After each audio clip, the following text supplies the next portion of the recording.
Good evening, everyone. Tonight, we had a Space Symposium this week. Jared Isaacman finally goes before the Commerce, Science, and Transportation Committee. More debate on space policy. Can we do the moon and Mars after all? Astroscale is partnering up with Orbit Fab for a DoD mission. VAST has signed up 3 more partners for Haven 1. And some people have a plan to bring back the oldest existing U.S. satellite. This and a whole lot more from Cancun in the Rockies, Colorado Springs, and the news desk at the Center for Space Commerce and Finance. My name is Thomas Andrew Olson, and this is The Unknown Quantity.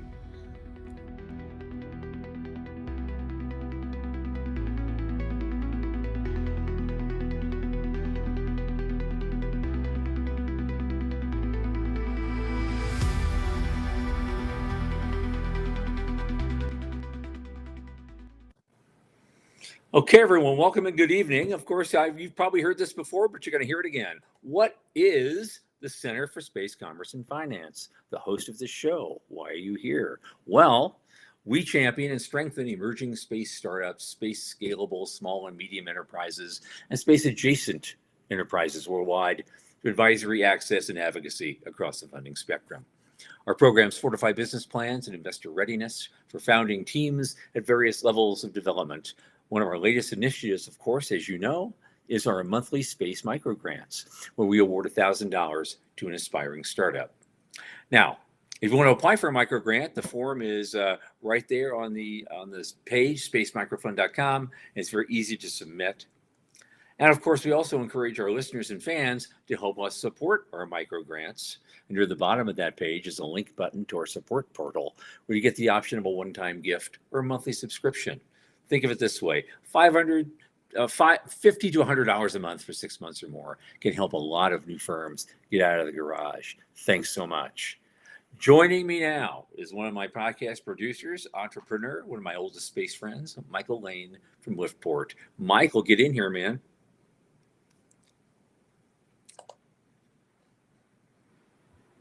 There he is. Hey, how you doing, how's man? Things? I'm good. Man, I'm good. It's been just absolutely just swamp ass busy for me. It's just like I'm up 16 hours a day doing a bunch of stuff here. So the symposium itself, I wasn't a direct participant a lot. I was an attendee. I saw a couple of things. So I only give you impressions because I was here mostly to take meetings with potential sponsors and potential partners we want to do some business with for the center.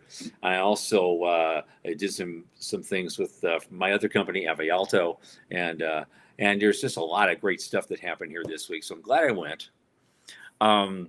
It's an interesting experience. I've never been. This is the 40th anniversary of this. Right? Yeah.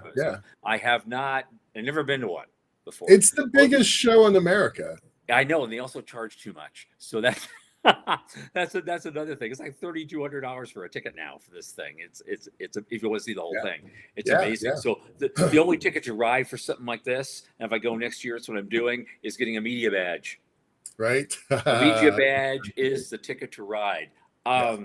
Here's the thing. I've never seen so many military uniforms at an event in my life. I told you, from various countries. It's absolutely amazing. This is where. And you said various countries. I cut over you, but that's an important detail. That is an important deal. Not just America. I saw German uniforms. I saw Canadian uniforms. I saw British uniforms. And I saw uniforms from, from Japan, I think, too. So there's a lot of people from a lot of different countries, but the whole issue is this conference really from the beginning has been dedicated to really putting together a government, NASA, the Department of Defense, and a lot of their contractors wannabe contractors in the same area. There is some entrepreneurship going on. Interestingly, there are 2 major exhibit halls. The one of the North Hall was all for the big boys, the Northrops and the Lockheeds and all those people there. And then you have in the South Hall, you had more kind of smaller companies, some of the second tier people. Some guys were entrepreneurial hustlers, but frankly, I talked to a lot of these guys, down there because I had an exhibit hall pass, and thank you Vast for getting that for me. Yep. And shout out to them. Great guys at Vast. But a lot of these guys I talked to saying, we've already made a lot of our deals this year. We've already made that $100 million contract, and so we're just here to show the flag. Yeah. And that's all. That's all they're doing. Well, and speaking of Vast, they got 3 different contracts signed. Yes, they did. So. And I was in there. I didn't put the pictures up. I wish I had. We'll have to share them later. I took some pictures. They have a model of their Haven 1 module, and I got to go in and look around at it. We had to wait in line for half an hour to get in there. Sure. Yeah, but it was a cool looking thing. I can see how they're gonna click these things, together like a Lego puzzle and just build larger stations out of it, right. Which is kind of cool. Still nothing really that you can do with artificial gravity, but maybe we'll get there one of these days. Not yet. Not version 1. Working on. Let's put it that way. Yeah. So you talk about Symposium. Symposium's it's the biggest show on Earth. Well, it's up there with IAC. Certainly. Yeah. Well, IAC is a technical conference. This is a show and tell and a Disney and a deal making conference, right? Yeah. That's what they're doing. They're out there hustling. And it's they're right there in Colorado Springs, which is where Space Command headquarters and NORAD and Air Force Academy and a bunch of other stuff nobody talks about. It's all there on Cheyenne Mountain.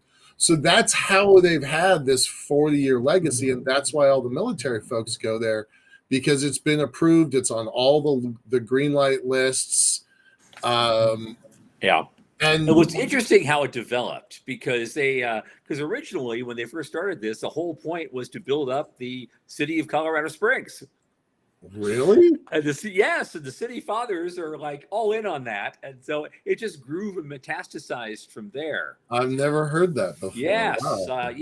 Dennis Stone told me about that. It was like economic development. I didn't even say it in some of their material. Yeah, this was done, to really be a booster for the city of Colorado Springs. And it's gone on from there. My one impression I wanted to let you know was that it did remind me of the first time I went to an IAC. Yeah. Because the logistics are insane. You don't know where everything is. And there's a lot of people there and you don't know any of them. Right. 17 years later, 17 IACs later, I know a lot of folks, and it's like, going to some of the other conferences that we're used to. But my first time at Space Symposium, I'm here again. I'm starting over again. Here it is, right? Yeah.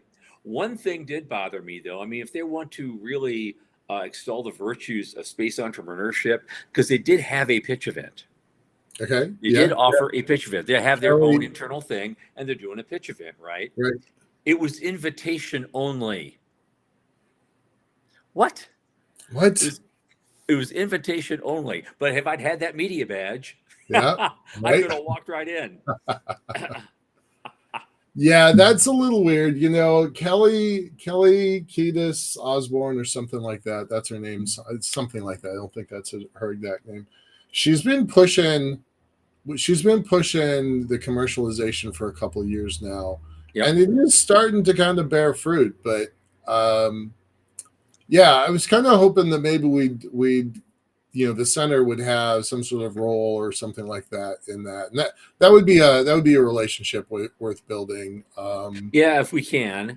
I mean, a lot of these guys like to do their own pitch events now. And I wanted to see it just to see what they did and see how they did it. Yeah. And probably, say, you're doing it wrong. But well, let's just take some credit. We're the oldest. We've been doing this for a long time. We've given out the most money, right? Yep. So let's own that. All right. Okay. Hey. So what's bothering you in the news right now? I mean, we got Isaacman on display this week. Right. Let's hold off on that until we bring in our guest. But because that's gonna be a thing. It's gonna be a thing. We got a whole. Let's just kind of lightning through some of this. Yeah, some of this stuff, right? Absolutely. there's some things that can just happen quick. So let me. Yeah. I'm just going to pull them up in kind of no order. So just kind of fly with me. All right. Okay, that's fine. I got a bunch of stuff too, but okay, I'll go with that. That's fine. This one's just for the fun of it. If you're on the East Coast, this looks super duper cool. They've got some great video. It looks like a remarkable festival. I had no idea this was happening. Yeah, I just found this out. Today, as a matter of Yeah. fact, that this thing is going on, and you know who's running the Kennedy Center now. So I thought that was kind of funny. I do, but this was in place before that. Yeah. So no taking credit for something. Oh no, I'm not saying that. I just like the brutal irony of it all. Right, right.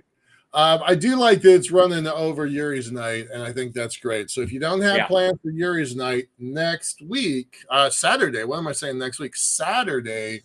This looks like a pretty cool place to do something. I'll post that in the chat. We're just gonna fly through some links here, so I don't want to take a lot of time. Is there anything else you want to say about this one? Not about this. No. Moving on.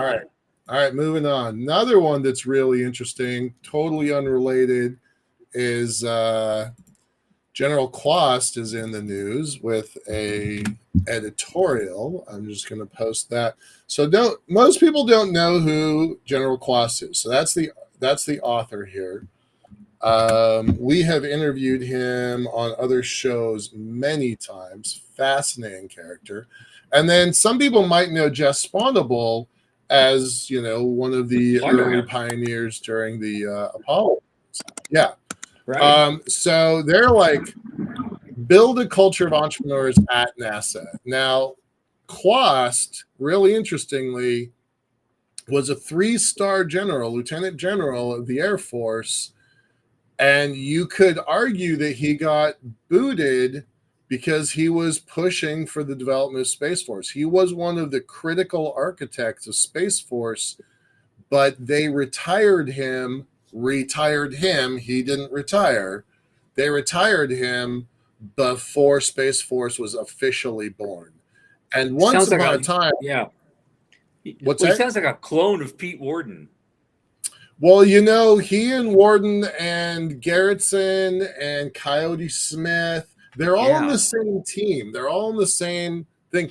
And all of them were retired early because of their very outspoken positions. So there was talk for a minute about General Quast being the secretary of the Space Force, in the same way we have the secretary of the Army and Navy and Air Force, that Quast might be considered for the secretary of the Space Force, but there is no such position yet. So I just think it's interesting. And then he went on to work with Dennis Wingo, and he's built a small company. So again, we don't have time to get into details of this, but it is an interesting story there. Anything you want to talk about there? Well, I'm actually kind of going through the article while you're talking about it. I find it interesting that he really connects together the early entrepreneurial vision that Pete Conrad had when they were building Delta Clipper, and that's how he kind of ties it together from way back in the 90s. Yeah, and then he does, and it's a I think kind of showed him how to do it again in the 2000s. So here we are. Yeah. Well, so yeah, that's why NASA culture. It's hard. Go ahead. It is. But reminding everyone that NASA is in the Commerce Department, and they always have been. So they always started as an economic driver. Wish that they had kind of stayed that path. So that's interesting. And then another quick note here. There's been a lot of talk about changing the acquisition process in the military.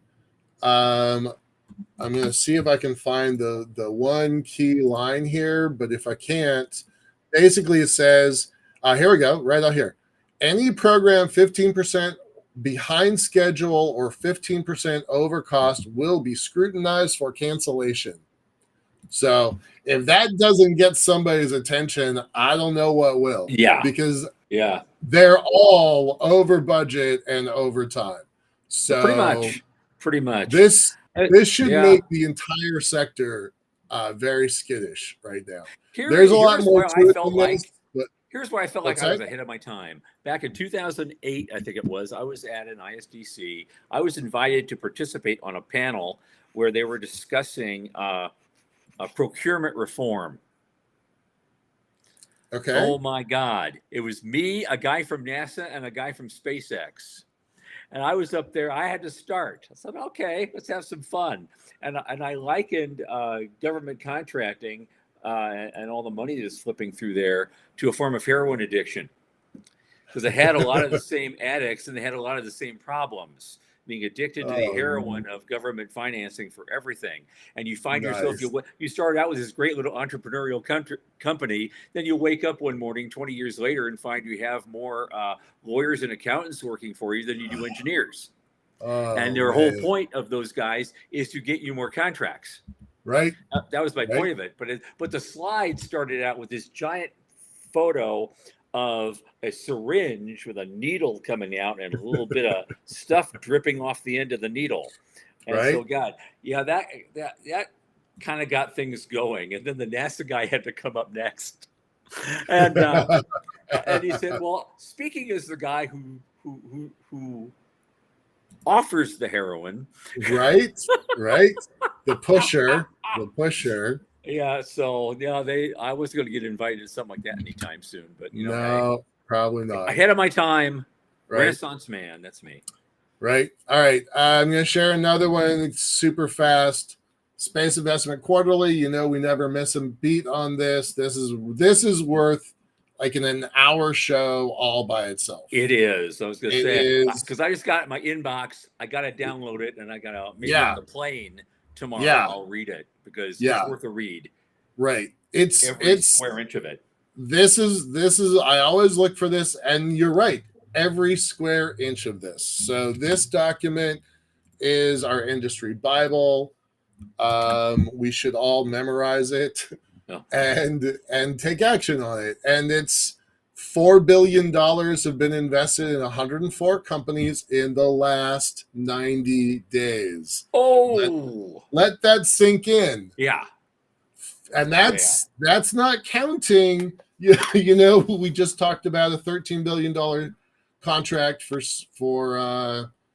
Space Force to ULA and Blue Origin and SpaceX. That's not counting that. This is private capital going into space. So pretty awesome. I think this is the first time I've seen this. They've had 15 exits with $4.9 billion in exits. So that's actually new. I think that's new. So, well, that's the most fun part about this now. We got to live to see it, real exits. Yep. For lots of money. We always we're hoping against hope we're going to see that and be able to talk about it someday. Well, here it is, folks. Here we are. The amount of exits exceeded the amount of money going in. And of course, $350 billion going to 2,200 companies. Yeah. That's where we live. That's what we do. That's why we do this stuff. So absolutely. I think that's super cool. Can't really spend a lot of time on it. What's the next cool thing? I know a couple of them we're going to be talking about here in a few minutes. Yeah, this one's a couple of minutes. You want to throw out some more stuff? Okay, yeah, sure. So this one, I just think this is fun. This probably isn't super important. Oh, yes. But I think it's just fun. I just think it's cool that we're doing something like this. I've been in the building where this thing was constructed. I got to take a tour. This building is still over. It's at the it's in Washington, D.C., the Naval Research Lab. But this is America's second satellite. and it's the third satellite ever built. It was, think about the timing of this, right? Oh, I know. Sputnik It's happened 1958. in October 57, Yep. right? Yep. Yep. Yep. So Yep. that's it, Sputnik. man.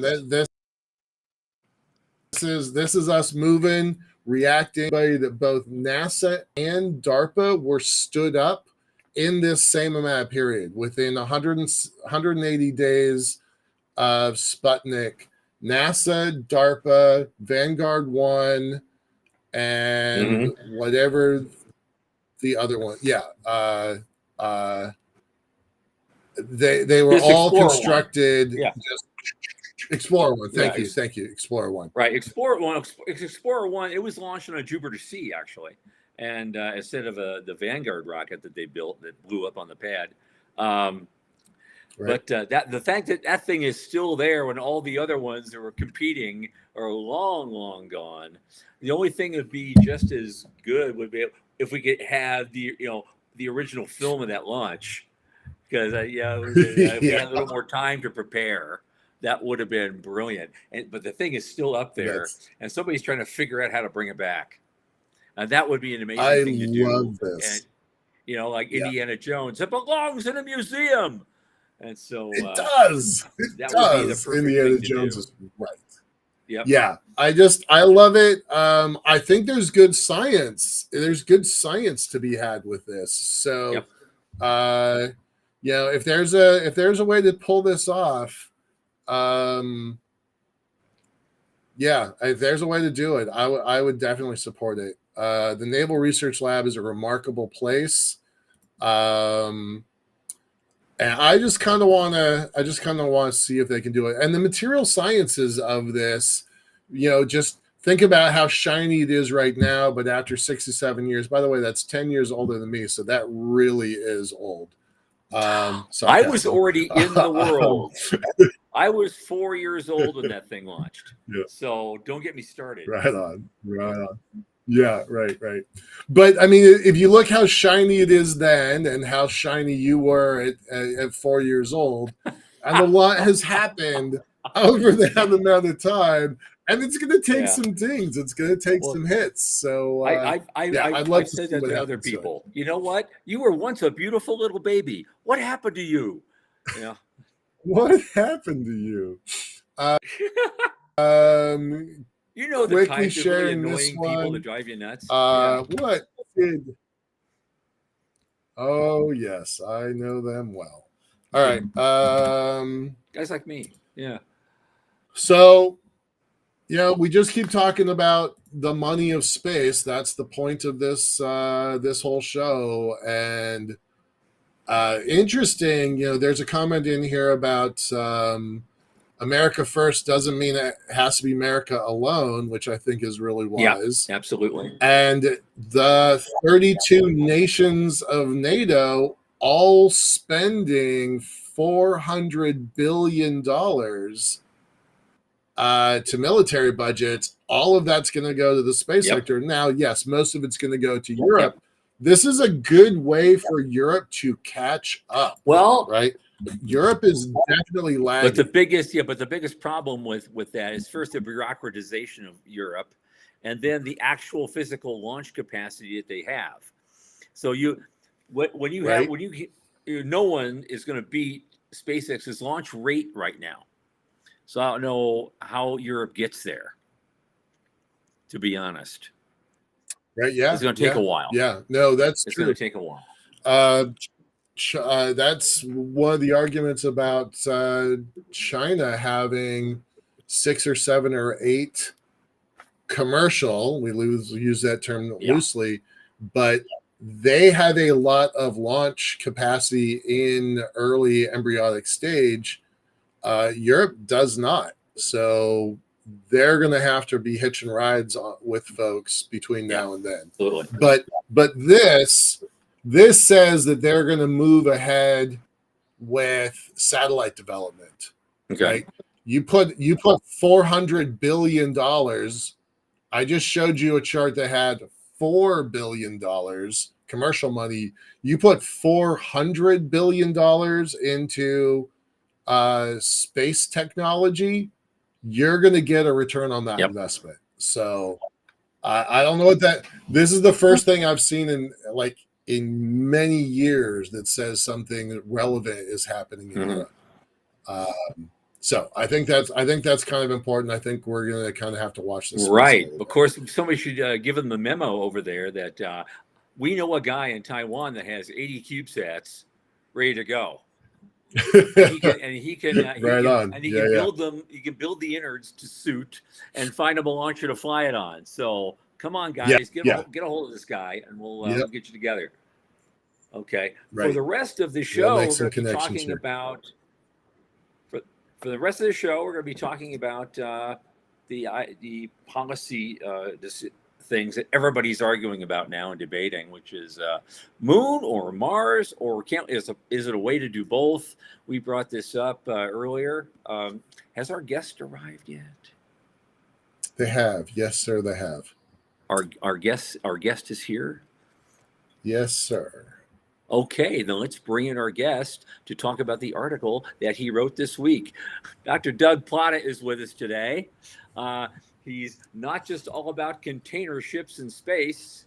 He wrote a very, very interesting op-ed for Space Review this week about, and there it is, about what the policy should be and how we can achieve doing both at once. And there's a lot to discuss that. And I thought we'd just bring you in and get you started on that, and then we'll just have a free-for-all for the next 30 minutes, which I think is going to be just wicked fun. Yeah, Doug, welcome back to the show. Thank you, sir. Appreciate it. Doug, give it a little bit of your background. You're wearing scrubs right now, so people might wonder about that story. But then the rest of your space story, please. Yeah, so I'm a physician, occupational medicine and urgent care. My undergraduate was biophysics, so I have this physics sort of / engineering background. So I've always been interested in that.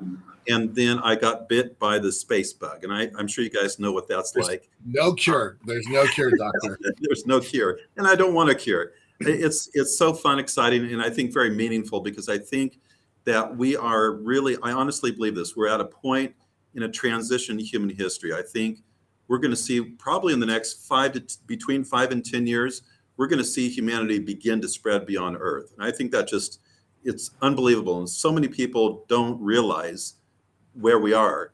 And man, I don't know about you guys, but I feel like the news is hitting us fast, every direction, economics, international, technology. We're going to have robots everywhere. I mean, and space is no different. It's incredible. So yeah, I'm a physician, and then I've started a space development network. This is a free to join, developspace.info. People can check out our rather extensive website there. Free to join for space advocates to sort of network together in Zoom working groups to, at the level that we're able to try to advance the cause of space development. Very good. So let's get into your article. I haven't had a chance to read much of it yet myself. I just got back from the symposium. I know Michael has read it thoroughly. Let's get into the meat of that. You made some very great arguments, at least in my brief reading of it, about yes, we can do the moon and we can do Mars at the same time, and we can afford it. So speak to that, please.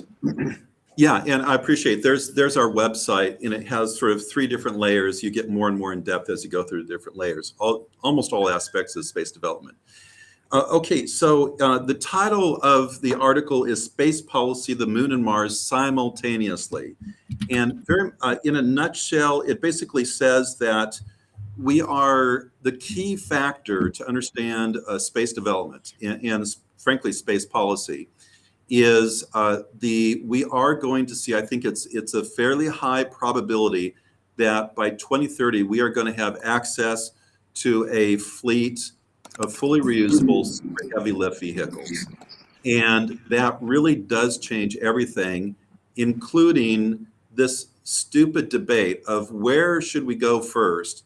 And I believe that with such large capability and low per seat cost and per kilogram cost, I believe that we can actually do both simultaneously, and that we should, because both the moon and Mars, they offer advantages that are unique to each. Right. But what I state in at the end of the article is, we can't just say moon and Mars simultaneously. I was very pleased to see in the, Jared Isaacman, he was basically saying moon and Mars simultaneously, and we can get into the weeds on that on that statement. But I'm pleased with that, but I don't think we can say, oh, let's just continue all the current programs at their current rate, and somehow we're going to be able to add on both the moon and Mars in permanent development on both destinations. We got to make some tough decisions. Either we got to raise NASA's budget, which as a fiscal conservative, I don't propose. Alternately, we do have to make some decisions as to where we're going to free up money. And I get into the later end of the article about that. So that's in a nutshell about the article. Okay. Well, let's kind of talk about it kind of from perspective of, here's Jared Isaacman's confirmation hearing notes, right?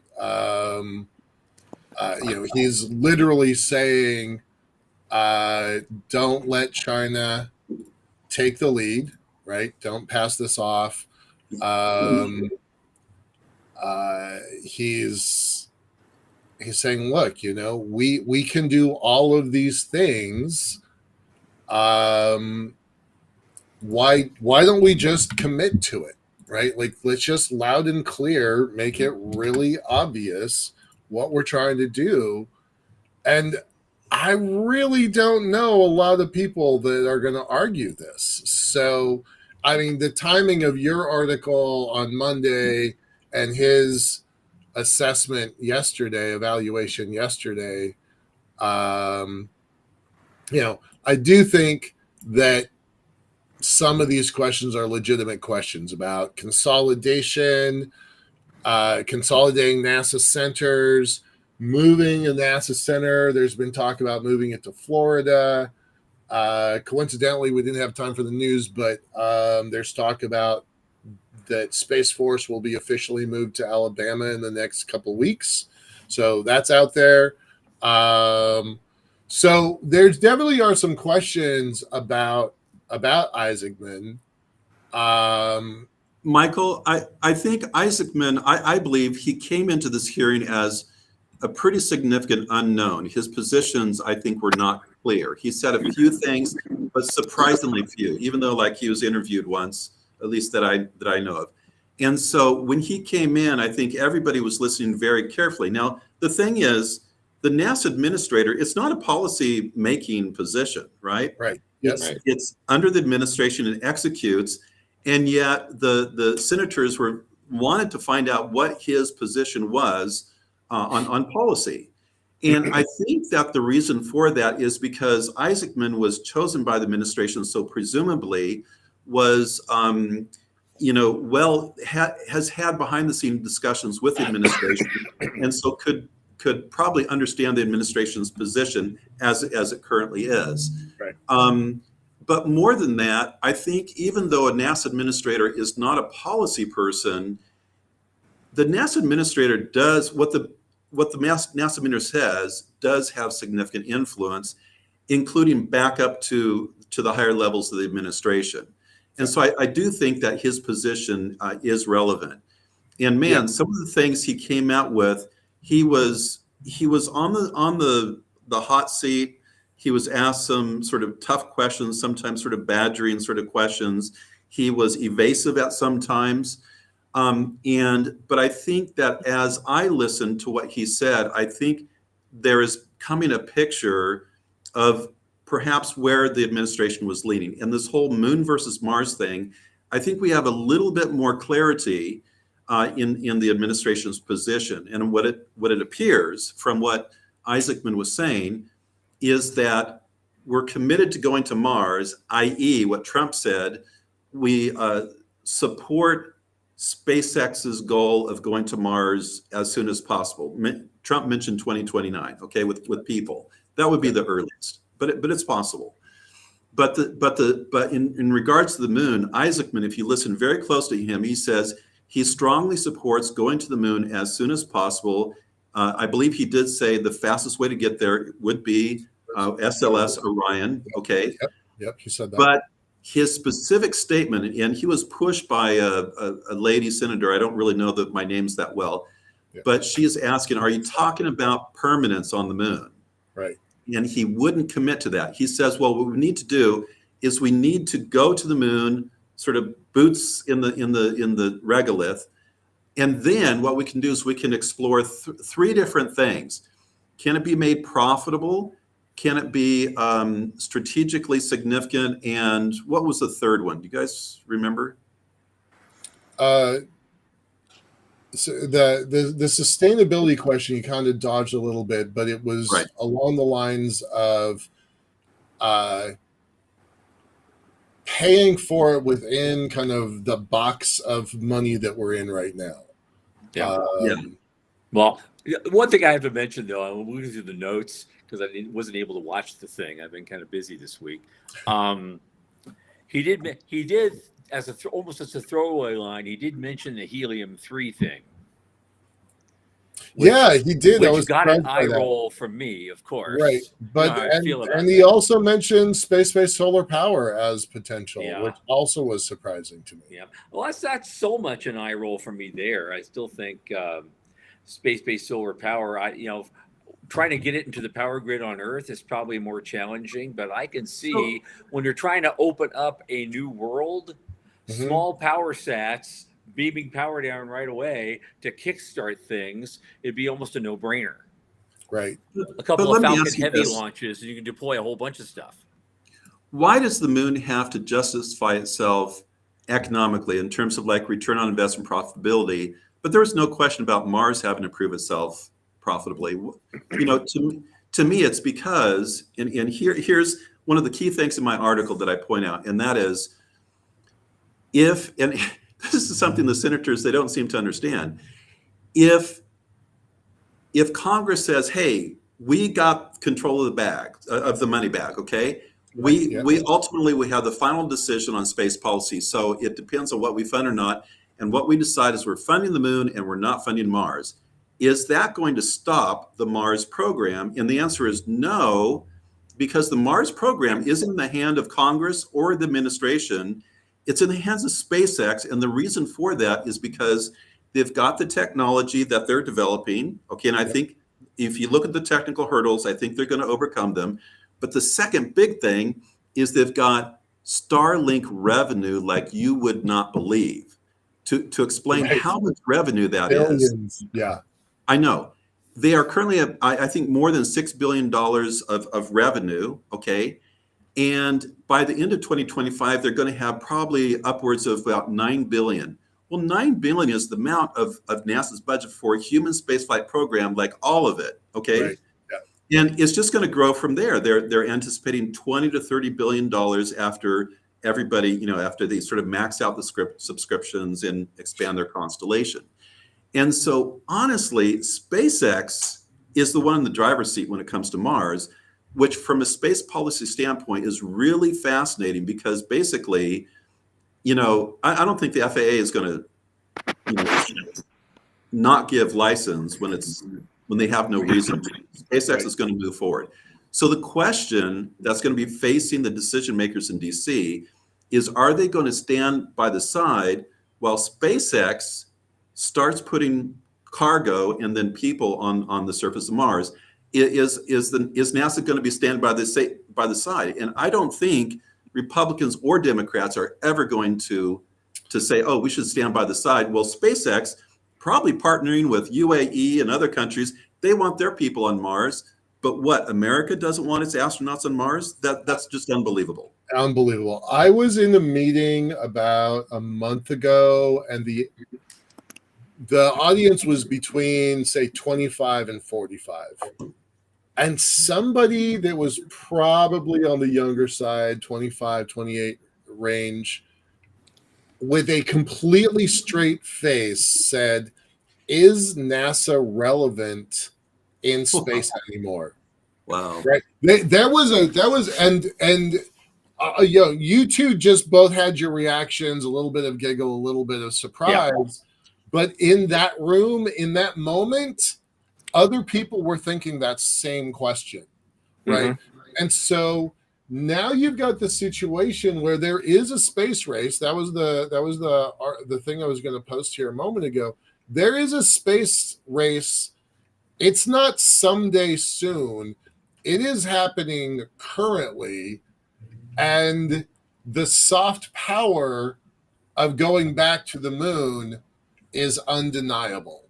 Right? Well, absolutely. Greg Autry talked about that in his book when we interviewed Yep. him, Yep. and it made perfect, absolute sense in that case. It definitely is not your father's or grandfather's space race, however. Right. And so we gotta learn what the new rules are, the new parameters, and be prepared to go up against that.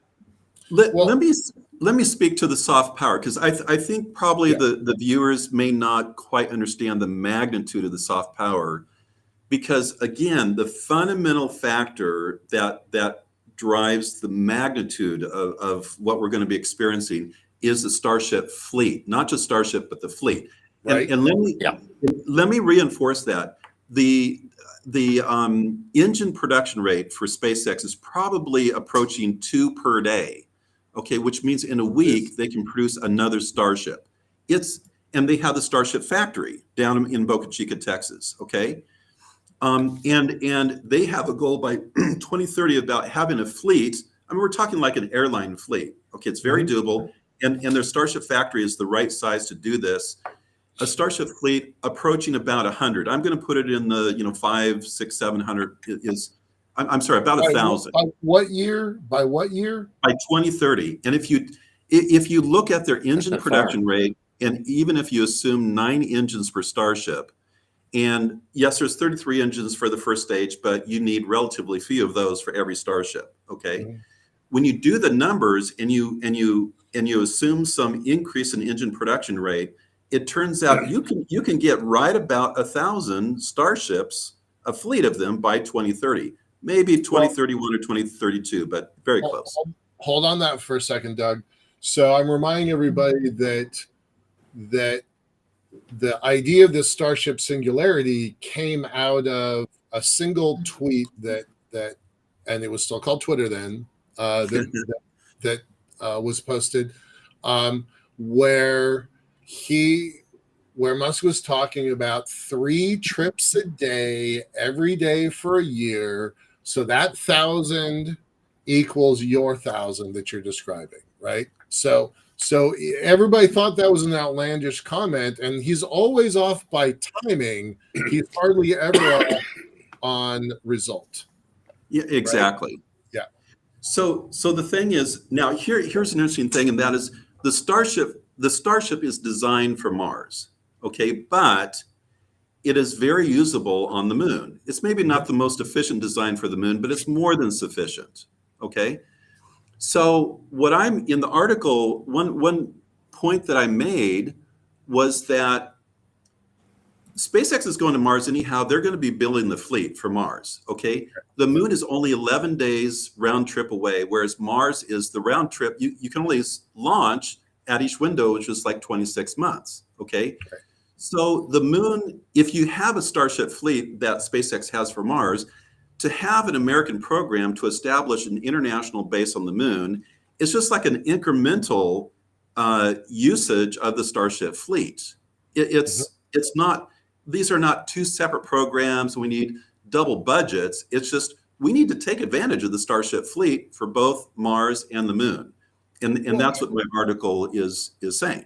And you can make the very legitimate case that you can use lunar trips as test drives for Martian trips, right?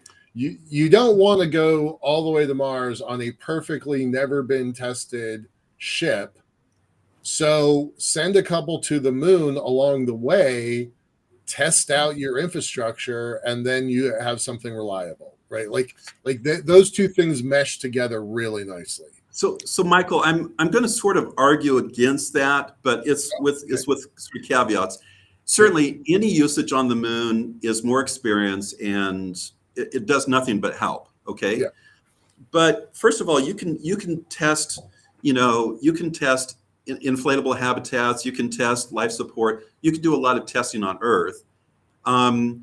Is it really not going to work simply because you put it in 1/6 gravity? I mean, we can test components on vomit comets, and we can see how it works in 1/6 gravity. Okay. Right. Yeah. But the other thing is as early as November 2026, about 19 months from now, SpaceX could be launching several. Elon estimates it's going to be 5 attempted landings in early 2027. Launch 2026 November, land in 2027. The thing is that if you landed on Mars and you start the equipment running there, and he's going to have his Optimus, his Tesla bot robots there to be able to work with the equipment, you can do a lot of testing and prove whether or not it's working in that environment. Okay, so you can already know that before you launch to Mars. You don't necessarily have to test it on the moon, although there's no harm and there's only advantage to test on the moon. But what I'm saying is SpaceX is not going to wait to have things tested on the moon before they go to Mars. And the other thing is yes, there's going to be no crew in the 2026 launch. Okay, it's only going to be cargo if they are successful in landing it, which is a significant if. Okay, but if not, then they will do even more cargo landing attempts in 2029. And we know sort of from experience that it takes a few attempts before they finally sort of figure it out. Like the landing of Falcon 9 took a number of attempts. But you keep iteratively doing the engineering until it works, okay? And then even in 2029, if it's like, man, we had 2 of the 5 in 2026 that landed successfully, so is it safe? In 2029, you launch a number of cargo starships with the crew being in the last of the line, right? And you do multiple attempts. And if you have reliable success, then you allow the people to enter, and there's your first people on Mars. If they don't work, you fly by Mars, you do a free return, and okay, you got a flyby mission out of it. Okay. So I'm telling you, if SpaceX is pushing for the earliest crew on Mars, I don't think it's going to probably be much later than 2031 or 2033. Okay. Can you come up with a scenario that works in this administration's timeline? Because I actually can't. But this isn't my area, so I'm happy to defer. In terms of an achievement during the Trump second term? Yeah. I don't think there is a way of doing it in Mars. Even a flyby or even a Phobos Deimos visit, I cannot see it occurring on Mars. However, if Trump fully puts himself behind it and he's the guy who made the speech and he's the guy who got it going, and then whoever the next president is, they do it. It's sort of like Kennedy. Does he take credit for Apollo? Do we give him credit for Apollo? Right. But he wasn't alive. I was just curious. I was just curious if there was a path because I couldn't see it and I was wondering. But there is a path to the moon during his administration. Oh, for sure. Yeah, absolutely. Yeah, no question. No question. Let me get back to the soft power prize to be seized. Okay. Assuming, and I honestly think it's a reasonable assumption, assuming the Starship fleet, as you increase the flight rate, the per seat price goes down. And it can go down dramatically because it's fully reusable, it's fleet production, it's fast turnaround. All of these things are driving to cheap access to space, very cheap, okay? Mm-hmm. So what happens is it begins to, and if you have as many as 100 people being launched on the Starship at a time, and we can discuss about the safety of that, how that works out. Multiple engines, engine out, you still achieve orbit, okay? But what happens is a lot of countries who have never been to the moon, which is all countries except for the United States, all of them would absolutely love to watch their national astronaut heroes exploring the moon on behalf of their own citizens in their own language. Okay? So there is a huge sovereign market demand. We see it on the ISS, we see it in the Mir. There, countries want to have their people, their astronauts going forward. And if the per seat price can be brought down like it looks like it's going to be, then the moon becomes an opportunity for many nations. I'm talking at least 2/3 of the nations.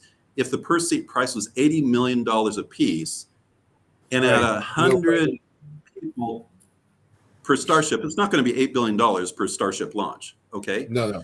So you're talking about the opportunity for everyone to have their Apollo moment. And what I'm saying is, I think America ought to lead and make that possible, to partner with SpaceX for the moon in not only a very large international lunar exploration phase, but an international base. And all the countries can credit the United States for making this possible. So this idea where Jared Isaacman can't commit to permanency, and he says, well, it has to prove itself strategically, or it has to prove itself financially. I think he's missing the whole point. He's missing the great opportunity, and that is the moon as a place where that'll grow faster than Mars, because it's 11 days round trip as opposed to 26 months. And this is where very large base is going to be established. And if you have a policy where you have, NASA needs to be developing surface systems now. In particular, they need to be paying companies to finish surface systems, not just little demonstrations, but actually produce those stuff, and encourage other countries to fund their companies to produce competitors, so that we all get lower price, multiple redundant systems that can compete with each other. These companies compete with each other for habitat and life support and transportation systems, both on the moon and Mars, because largely they're applicable to both locations. That's my vision for where we should go. I'm going to point out this this paper by Gerritsen. We talked about Gerritsen briefly when we were talking about General Quast and General Pete Worden and Colonel Smith, but this guy wrote a pretty fascinating paper about.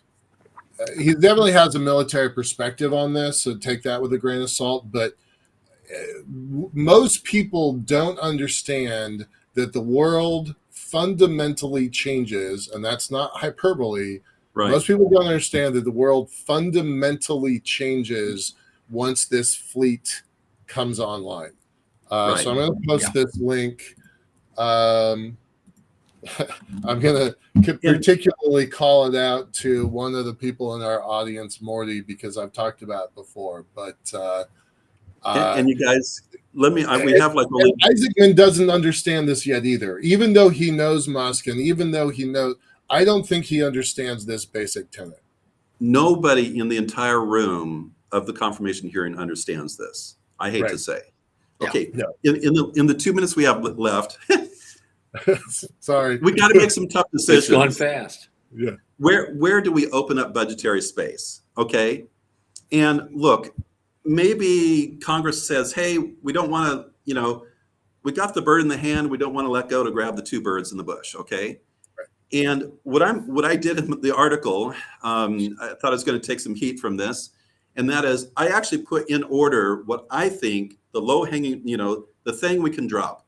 And what I put is mobile launch platform number 2, and the EUS, the upper stage, exploration upper stage. Okay, that's your SLS 2.0, whatever it is. Okay, let's just say no, we're not going to use SLS more than Artemis 3, and so let's not do those advanced sorts of things. But I would go further, and it did come up in the hearing. Gateway.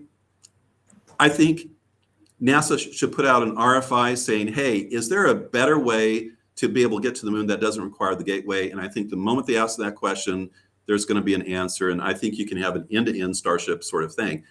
But frankly, not just gateway. I think we ought to get rid of SLS as soon as possible. I don't know what you guys think, But we've been honestly, talking about this for a long time. There's been all Right. sorts of tomes written about it for What years. does as soon you as know. possible The mean? only Is reason it's the gotten as big far thing. as this is it's gotten is because of Bill Nelson. So we'll see how far that goes as the but budget guys, hearings go down too. It's like, how long do we hang on to this thing at but the guys, insanely expensive launch I cost? know. I'm going to take it further, and I think we ought to put everything on the table and ask: is it the best use of taxpayers' dollars Yep. to achieve the most in space? You guys are probably going to disagree with me on this. Not really, because as of right No. now, we have 1/3 of 1% of the federal spending is NASA right now. That's the NASA I know, budget. but Change let it me to finish. 1/2 of 1%. What more could you do? And you Let just me left it there. let me finish my point, because, and you guys are probably going to disagree with this, and that is, I don't think we ought to spend more than $1 billion per year on commercial LEO destinations. And in fact, I think we ought to draw a line of saying, beyond, I don't know, beyond $10 billion, we're not going to spend anymore. You guys got to prove yourself, okay? And not just, guaranteed NASA's going to be customer forever. For how many decades? For another 20 years? And if, protein folding has been done away with by AlphaFold. That's not the business case for LEO. 3D printing, are you sure we can't do that on Earth with printing in gel? And Z-Bland, how big is that market? I'm sorry. We need to question all of these things and put them all on the table and make the best use of taxpayer dollars. And I would say the dollars are probably best spent taking maximum use of the Starship fleet. And so I think we ought to open up budgetary space for maximum use and focus on the Moon and Mars as where humanity is beginning to move. That's my opinion. Okay. And on that, obviously this debate is going to continue. We will have more discussions on this. All right. And so, Doug Plata, thank you so much for joining us. We'll do this again some more. All right. Thanks, sir. Stick around for a sec, okay? Will do. Thank you. Okay. And with that, I'm going to bail. Okay. Fun talk. I can't wait to talk to Doug again. Dr. Plata is always fascinating. I've had him on the show a bunch, and I love him. All right, I'm going to get out of here. Thank you very much, and I'll see you next week, y'all. Okay. Oh, Thursday. Now I'm going to finish up tonight. Next Monday night, 8 p.m. Eastern, we have Christopher Lay and Andrew Woodfield from Actuate Ventures. We're going to talk about a lot of the investing they're doing and how they're doing it. I want to leave you with something. It kind of ties into my experience at the Space Symposium this week. And here it is. It's something that kind of moved me. I got from another source. I've modified it a little bit for our own needs, but I thought it was really important to kind of get that higher perspective on everything.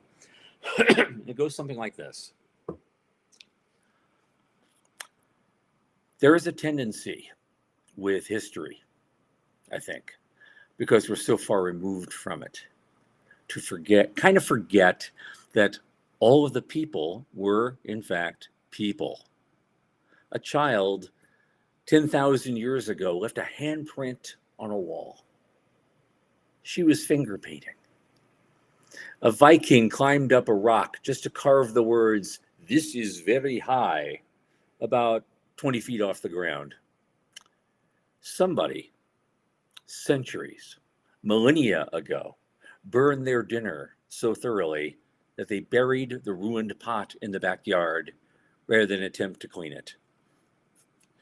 For all we know, Shakespeare got drunk and wrote dick jokes. Tutankhamun was once a little boy who liked ducks more than anything. A Roman centurion carved his name into a monument in another country simply saying, "I was here." A prisoner centuries ago in the Tower of London scratches lines into the wall as a tally marking his days. A medieval monk working as a scribe scrawls in the margins bemoaning the boredom of his work. The point?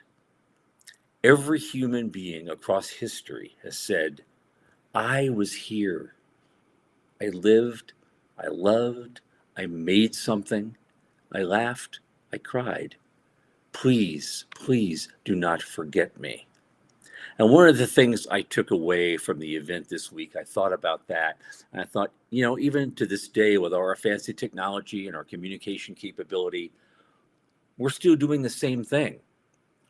But now there are billions of us saying the same thing in a giant conversation. I was here. I live. I love. I make things. I laugh. I cry. Please do not forget me. And that's kind of where we're going with this today. And it's a huge conversation now, but it's exactly the same as all our ancestors have done for thousands of years before us.